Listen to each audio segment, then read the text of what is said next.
বিসমিল্লাহির রহমানির রহিম। আসসালামু আলাইকুম। আপনাদের মাঝে নতুন আরেকটা রেসিপি নিয়ে আপনাদের সামনে হাজির হয়ে গেলাম। তো আজকে এখানে কচুরলতি আর কাঁচামরিচ, পেঁয়াজ কুচি, এগুলো দিয়ে চিংড়ি মাছ, দেশাল চিংড়ি, এগুলো দিয়ে আমি চচ্চড়ি রান্না করে দেখাবো। যেহেতু প্রচণ্ড গরম পড়তেছে, তো চুলার পাশে দাঁড়ায় দাঁড়ায় রান্না করা পসিবল হচ্ছে না।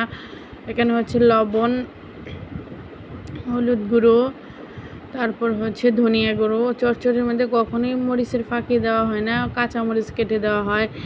যেহেতু কাঁচামরিচের দাম এখনও বেশি, দামটা বেড়ে গেছে, কিছুই করার নেই। খেতে হলে অবশ্যই স্বাদ মতো খেতে হলে দিতে হবে, কিছুই করার নেই।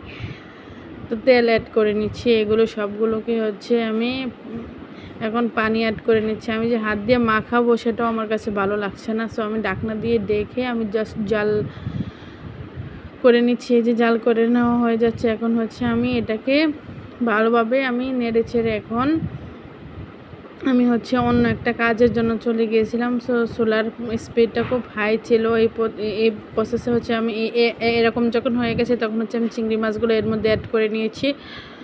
তো আমার তরকারিটা নিচে দিয়ে একটু লেগে গেছে। সো লেগে যাওয়ার কারণে আমি এই কড়াইটা চেঞ্জ করে দিয়ে আপনাদের দেখিয়ে দিচ্ছি।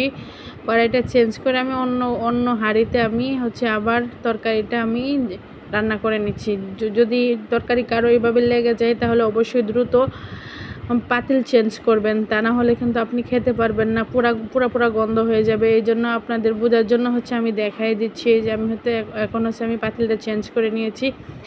তো অবশ্যই লবণটা চেক করে নেবেন, দেখবেন আমার কি সুন্দর, অসাধারণ, এতটাই স্বাদ হয়েছে যা বলার বাহিরে তরকারিটা। তো আমার তরকারি রান্নাটা হয়ে গেছে। আমার পেজ যদি আপনাদের কারো কাছে ভালো লাগে, লাইক কমেন্ট শেয়ার করে আমার পেজের পাশে থাকবেন। আজকের মতো এখানে, আল্লাহ হাফেজ।